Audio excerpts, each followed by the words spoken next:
हम सब ने देखा कैसे एक बड़ा सा रॉकेट एक सुंदर से सैटेलाइट को लेकर ऑर्बिट में चला जाता है। खूब सारा धुआं उड़ाते हुए, बहुत सारी आवाज करते हुए बड़े बड़े रॉकेट्स हर महीने कोई ना कोई देश, और हमारा देश भी यहाँ तक, जो हर महीने दूसरे महीने कोई ना कोई सैटेलाइट लॉन्च करता रहता है। और ये जो सैटेलाइट है आज की जिंदगी में बहुत ज्यादा इंपॉर्टेंस रखते हैं।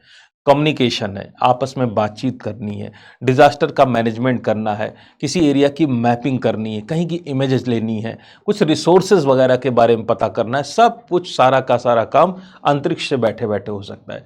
और आज की तारीख में जिस देश के पास सैटेलाइट टेक्नोलॉजी नहीं है, जो अपने सैटेलाइट्स को अपने देश के बने हुए रॉकेट से लॉन्च नहीं कर पाता, वो देश कह सकते हैं काफी हद तक पिछड़े देशों की कैटेगरी में आता है। तो ये जो हमारा जो ये रॉकेट लॉन्च है, जो सैटेलाइट को हम लॉन्च करते हैं, बड़ी अच्छी चीज है। लेकिन इसके पीछे एक समस्या है, और समस्या ये है कि ये जो हमारे सैटेलाइट लॉन्च किए जाते हैं ये बहुत महंगे पड़ते हैं। नहीं, सैटेलाइट बनाना महंगा नहीं है, सैटेलाइट लॉन्च करना महंगा है। क्यों? क्योंकि जो इस सैटेलाइट को लॉन्च करने वाला जो हमारा रॉकेट है, जब ये लॉन्च होता है, स्पेस में पहुंचता है, उसके बाद ये यूजलेस होता है।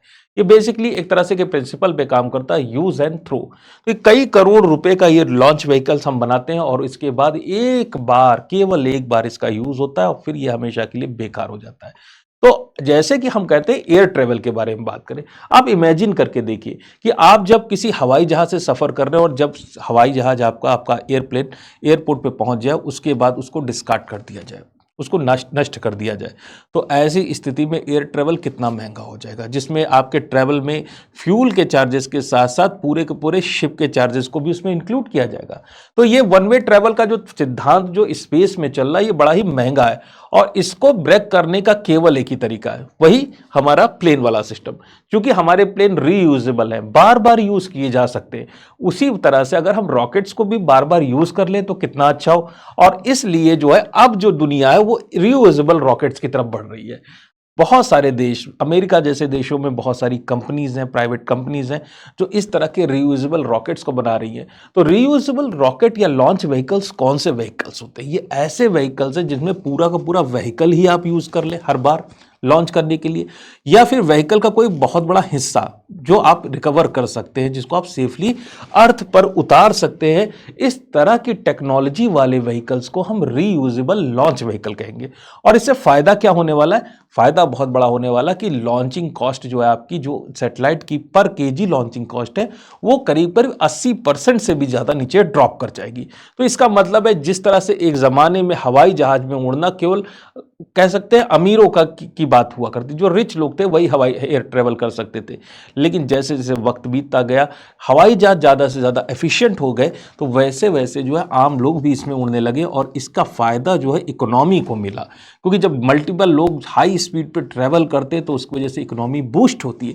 उसी तरह से जब हमारे लॉन्च व्हीकल सस्ते हो जाएंगे, सैटेलाइट्स को लॉन्च करना सस्ता हो जाएगा, तो छोटी छोटी कंपनी, जो प्राइवेट कंपनीज है, प्राइवेट इंटरप्राइजेज हैं, लोग हैं, कम्युनिटीज़ हैं, वो अपनी मनपसंद के, अपनी ज़रूरत के हिसाब से सैटेलाइट्स को लॉन्च कर सकते होंगे।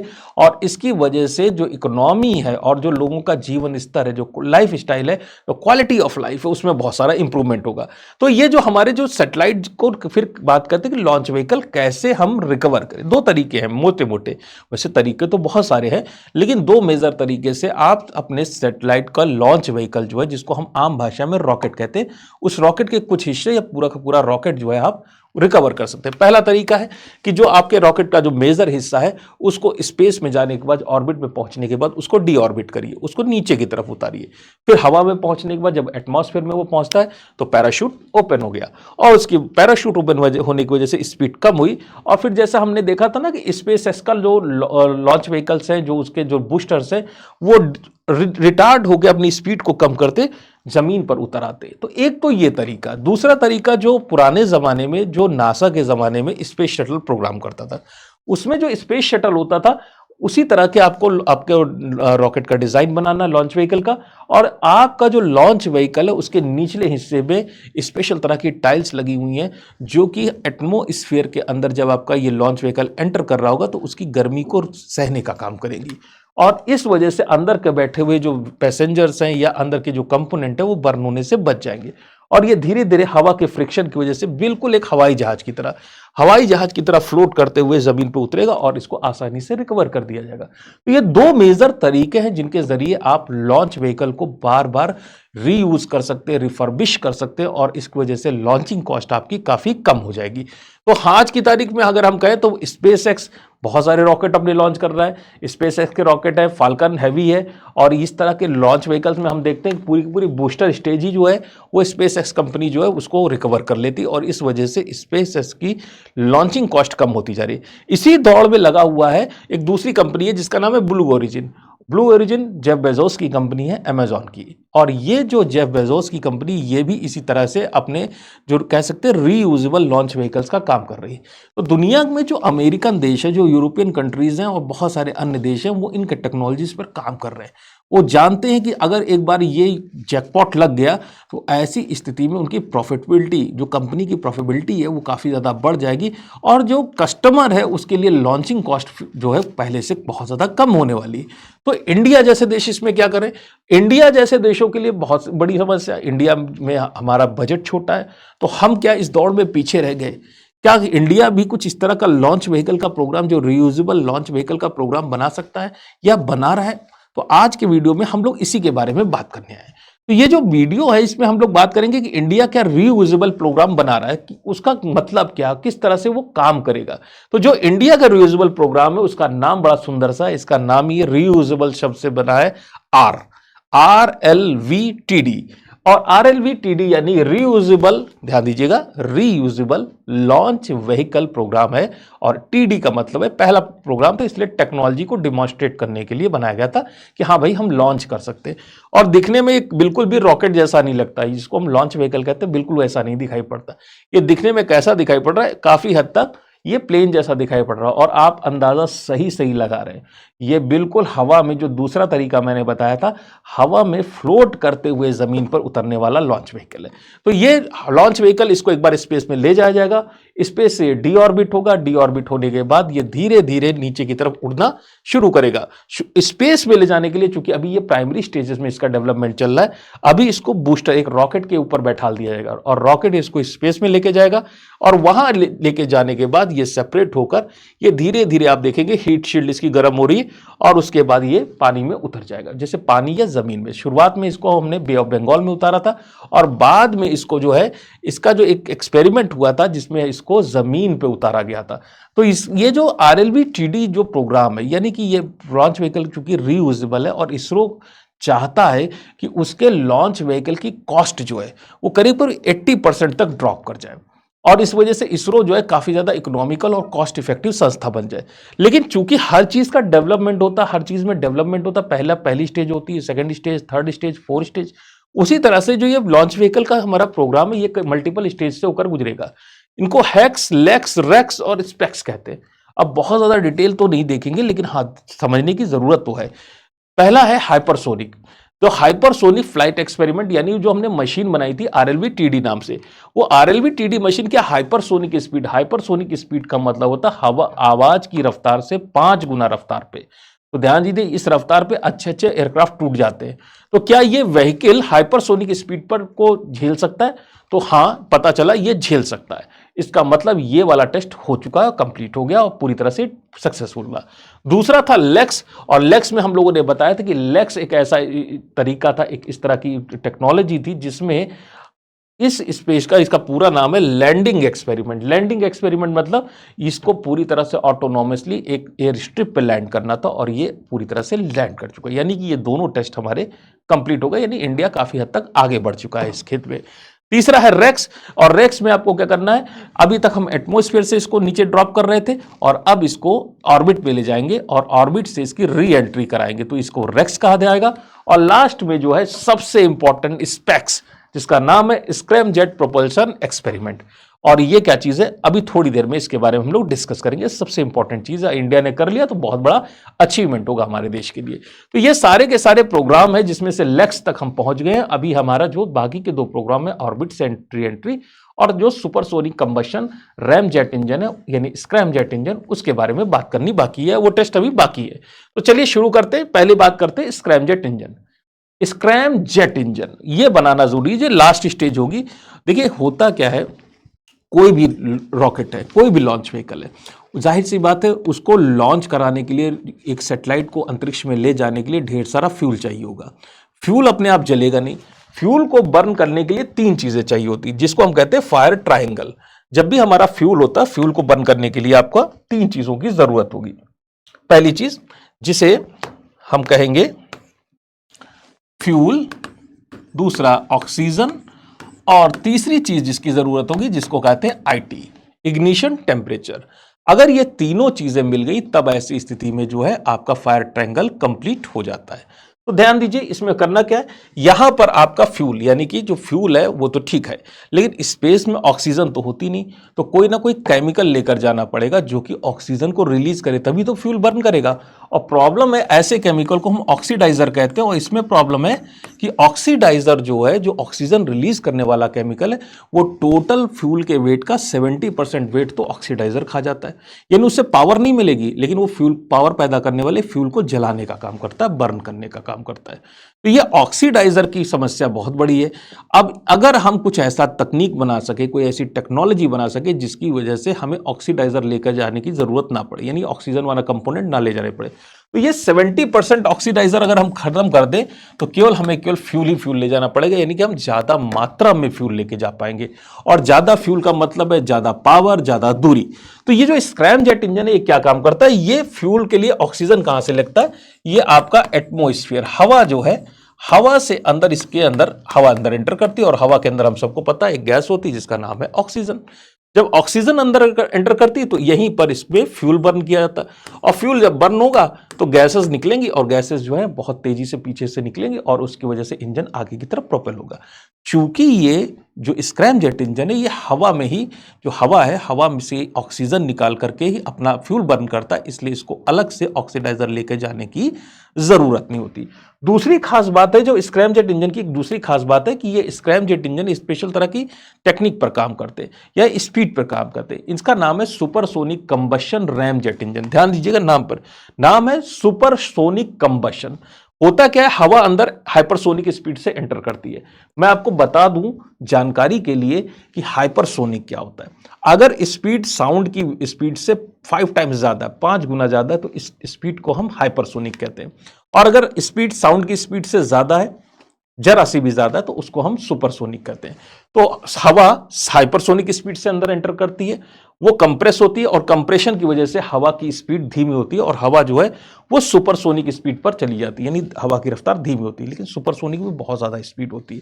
इस हवा में पहले से ही ऑक्सीजन मौजूद है, इसी जगह पर फ्यूल का इंजेक्शन होता है, फ्यूल इसमें इंजेक्ट किया जाता है। क्योंकि जब भी हम हवा को कंप्रेस करते हैं, और आप लोगों ने जब कभी साइकिल में हवा भरी होगी, जब साइकिल के टायर में हवा भरते हैं तो पंप जो है गर्म हो जाता है, तो जब हवा कंप्रेस होती है तो बहुत ज्यादा कंप्रेस होगी, तो उसका टेम्परेचर बढ़ जाएगा, और इस टेम्परेचर पे जब हम फ्यूल को इंजेक्ट करेंगे तो फ्यूल में आग लग जाएगी। अच्छा, हवा में ऑक्सीजन मौजूद ही है, फ्यूल हमने इंजेक्ट कर दिया, और जाहिर सी बात है टेम्परेचर बढ़ाई हुई, इग्निशन टेम्परेचर हमें मिल गया, तो क्या होगा, धमाका, यानी कि आग लग जाएगी। और आग लगने से पीछे से गैसेस निकलेंगी, और इस वजह से ये जो इंजन है, पूरा का पूरा इंजन हाइपरसोनिक स्पीड से ट्रेवल करेगा। यानी कि स्क्रैम जेट इंजन में एक अच्छाई भी है, बुराई भी है।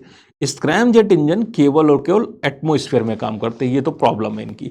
लेकिन अच्छाई ये है कि इसमें ऑक्सीडाइजर लाद के ले जाने की जरूरत नहीं होता, और ये हाइपरसोनिक स्पीड तक चले जाते हैं, जिसकी वजह से वेट कम पड़ जाता है। दूसरी खास बात है कि इसमें हमें ऑक्सीडाइजर लादने की जरूरत नहीं होती, और हमारी कॉस्टिंग कम हो जाती है। तो ये सारी चीजें जब हम अपने इस प्रोग्राम में लगा देंगे, आरएलवी टीडी में जोड़ दिया जाएगा स्क्रैम जेट इंजन, तो हमारा जो आरएलवी टीडी जो का प्रोग्राम जो आने वाले 3rd 4th 5th जनरेशन में बनकर तैयार होगा, वो अपने आप हवा में उड़कर जाएगा, अंतरिक्ष में सैटेलाइट्स को रिलीज करेगा, उसके बाद वो फ्लोट करता हुआ नीचे आएगा और आसानी से लैंडिंग कर जाएगा। पूरी की पूरी कहानी ये है।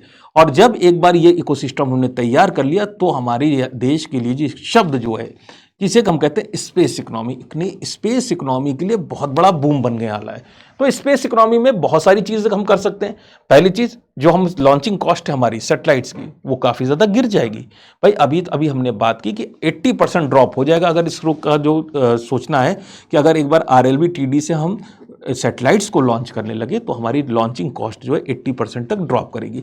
तो जो हम एक सैटेलाइट लॉन्च कर पाते थे जिस कॉस्ट में, उसमें हम 10, 15, 20 सैटेलाइट लॉन्च करने पाएंगे। और ये हमारे जो हमारे इसरो है और इसरो की जो संस्थाएं हैं उनके लिए जो ये बड़ी इंपॉर्टेंट बात होगी कि वो ज़्यादा से ज़्यादा कस्टमर को सर्व कर पाएंगे। चूंकि हमारी लॉन्चिंग कॉस्ट कम होगी, इसलिए दुनिया भर से लोग इसरो के पास पहुंचेंगे कि भाई हमारा भी रॉकेट जो है वो लॉन्च कर दीजिए। अभी तो इसरो की एक संस्था बन गई NSIL, new space India limited, वो सारा ये सब काम कर रही है।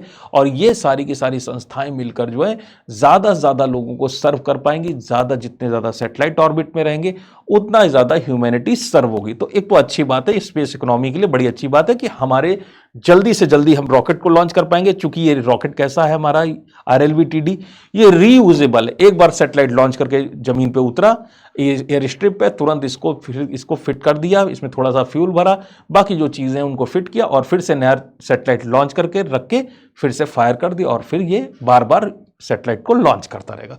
तो बड़ी अच्छी बात होने वाली है। दूसरी फायदा क्या होगा? हाँ भाई, स्पेस टूरिज्म। स्पेस टूरिज्म बहुत इंपॉर्टेंट बात है। $multi-billion इंडस्ट्री बन रही है। हर आदमी चाहता है, जो भी थोड़ा बहुत पैसे जिसके पास है, चाहता है कि एक बार सब जगह घूमाए, स्पेस भी चले आए। RLV-TD को इस हिसाब से डिज़ाइन किया जा रहा है। अभी तो इसका आकार साइज छोटा है, लेकिन आने वाले समय में अगर बजट्स मिलता है तो हो सकता है इसका आकार काफ़ी ज़्यादा बड़ा किया जा सके। अब अगर RLV-TD को बड़ा कर दिया गया तो ऐसी स्थिति में इसमें स्पेस क्राफ्ट में बैठ के एस्ट्रोनॉट और हमारे स्पेस टूरिज्म के लोग, यानी जो स्पेस टूरिस्ट है, ये लोग जाएंगे। ये भारत सरकार के लिए कमाई का एक नया जरिया बनेगा। इससे स्पेस इकोनॉमी तो बूस्ट होगी और डायरेक्ट और इनडायरेक्ट एम्प्लॉयमेंट वो बहुत सारे जनरेट होने लगेंगे। और केवल इंडियंस ही नहीं, पूरे विश्व से लोग आएंगे इंडिया के पास कि भाई हाँ, हमारा भी नंबर कब आएगा कि कब हम जाके स्पेस में घूमना सकेंगे। और चूंकि इंडिया का ये प्रोग्राम रीयूजेबल है, इसलिए हमारी जो टिकट कॉस्ट है वो वर्ल्ड में और जो लोग जो टूरिस्ट को लेकर जा रहे हैं उनकी कॉस्ट से काफ़ी कम रहेगी। तो ये इकोनॉमी के लिए अच्छा है। और हाँ, डायरेक्ट और इनडायरेक्ट एम्प्लॉयमेंट तो डेवलप ही करेगा। साथ ही साथ एक टेक्नोलॉजी का टर्म आता है जिससे हम कहते हैं स्पिन ऑफ टेक्नोलॉजी, यानी इस खेल में जो नई चीज़ें टेक्निक डेवलप होंगी उनका यूज इसरो अन्य चीजों में करेगा और तरह के R&D का में करने वाला है। तो ये एक तरह से हम कह सकते हैं हमारे देश के लिए विन विन सिचुएशन जैसी स्थिति होगी। फिर आगे चलते हैं तो एक चीज वो हमने कहा था कि एस्ट्रॉयड माइनिंग।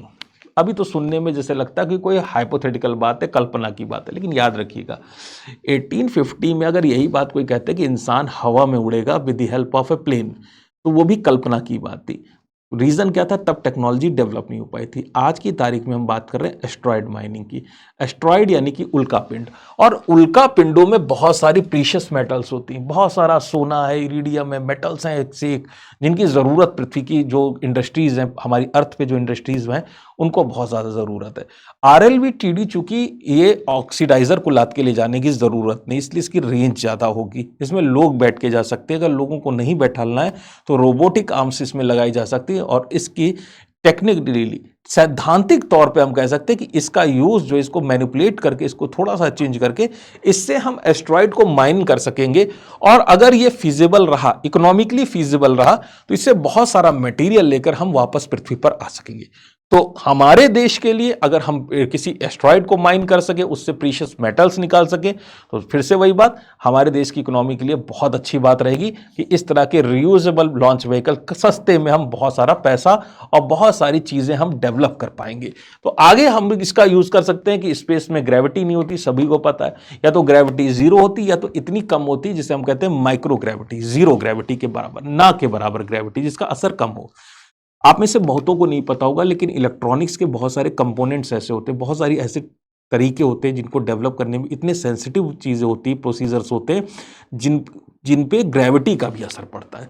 यानी बहुत सारे प्रोसीजर इंडस्ट्रीज में ऐसे जिन पे ग्रेविटी के लिए भी वो सेंसिटिव होते हैं। क्योंकि स्पेस में ग्रेविटी कैसी है? जीरो, इसलिए हम कहते हैं माइक्रो ग्रेविटी फैब्रिकेशन। यानी लगभग जीरो ग्रेविटी में जब हम इलेक्ट्रॉनिक्स चिप्स का डिज़ाइन करते हैं, कुछ नया मटेरियल बनाते हैं, किसी बैक्टीरिया वगैरह पे डिस्कवरी करते हैं, रिसर्च करते हैं, तो वहाँ पे सबका बिहेवियर जो है बिल्कुल अलग हो जाता है। बहुत सारी दवाएं ऐसी हैं जो कि स्पेस के माइक्रो ग्रेविटी इन्वायरमेंट में तो पैदा हो जाती है, लेकिन पृथ्वी पे बनाना, ग्रेविटी है चूंकि अर्थ पे, वो यहाँ पे उनका निर्माण करना बहुत ज़्यादा मुश्किल है। तो स्पेस में अगर हम RLV-TD लेके जा सके, वहाँ पर हमारे साइंटिस्ट रहेंगे, उसी के अंदर लैब रहेगी, लॉन्च करना आसान रहेगा, सस्ता रहेगा, तो ऐसे एक्सपेरिमेंट्स की एक बाढ़ सी आ जाएगी और बहुत सारी नई तरह की चीज़ें, टेक्नोलॉजीज इंडिया जो है वो फैब्रिकेट कर पाएगा। तो स्पेस में जो माइक्रो ग्रेविटी फैब्रिकेशन है, वो इसका एक और फायदा है। फिर स्ट्रेटजिक तो बहुत ही इंपॉर्टेंट है भाई। जब आपके पास ऑन डिमांड 2 घंटे में आप सैटेलाइट लॉन्च कर सकते हो, आपको ज़रूरत हुई कोई जासूसी का सैटेलाइट, आपको सैटेलाइट लॉन्च करना है, बिना किसी देश को पता है, धीरे से आपने क्या किया, एक स्पेसक्राफ्ट लॉन्च कर दिया, एक सैटेलाइट लॉन्च कर दिया, छोटा सा सैटेलाइट जो अपना काम करके, जिसके हम कहते हैं टेम्प्रोरी सैटेलाइट, हफ्ता 10 दिन 15 दिन के लिए सैटेलाइट ऑर्बिट में रहेगा, फिर डे ऑर्बिट होकर खत्म हो गया। साथ ही साथ ये लो अर्थ ऑर्बिट में सैटेलाइट को लॉन्च करने के लिए बड़ी अच्छी टेक्निक रहेगी, क्योंकि सैटेलाइट लो अर्थ ऑर्बिट की ऐसी ऑर्बिट में होगा जहां पर एटमोस्फियर से उसका कांटेक्ट होता रहेगा हल्का सा। इसलिए जो एटमोस्फियर में जो ये ऑर्बिट है, इस ऑर्बिट में हवा के फ्रिक्शन की वजह से उसकी ऑर्बिट चेंज होती रहती है। तो इस तरह के सैटेलाइट्स के आजकल बड़ा फैशन चल रहा है, और इन सैटेलाइट्स को हम कह सकते हैं एक तरह से अनप्रेडिक्टेबल सैटेलाइट, क्योंकि ये अपनी ऑर्बिट्स लगातार क्या करते हैं, बदलते रहते हैं। तो इनको इनके रास्ते का पता लगाना दुश्मन देश के लिए बड़ा मुश्किल होता है। जब रास्ता ही नहीं प्रेडिक्ट कर पाओगे, यही नहीं पता कर पाओगे कि हमारे देश के ऊपर सैटेलाइट कब आएगा, वो बार बार वक्त और जगह बदलता रहेगा, तो ऐसे सैटेलाइट्स को ट्रैक करना और उनको किल करना, ये दुश्मन देश के लिए बड़ा मुश्किल होगा। तो स्ट्रेटजिक इंपॉर्टेंस भी बहुत ज्यादा है RLV-TD प्रोग्राम की। लगने में तो हमने लगा था कि केवल पैसे बचाने के लिए रीयूजेबल प्रोग्राम हम यूज कर रहे हैं, बना रहे हैं, लेकिन इसके जो इसके यूजेस हैं वो बहुत सारे यूजेस हैं और अलग अलग तरीकों में फैले हुए हैं।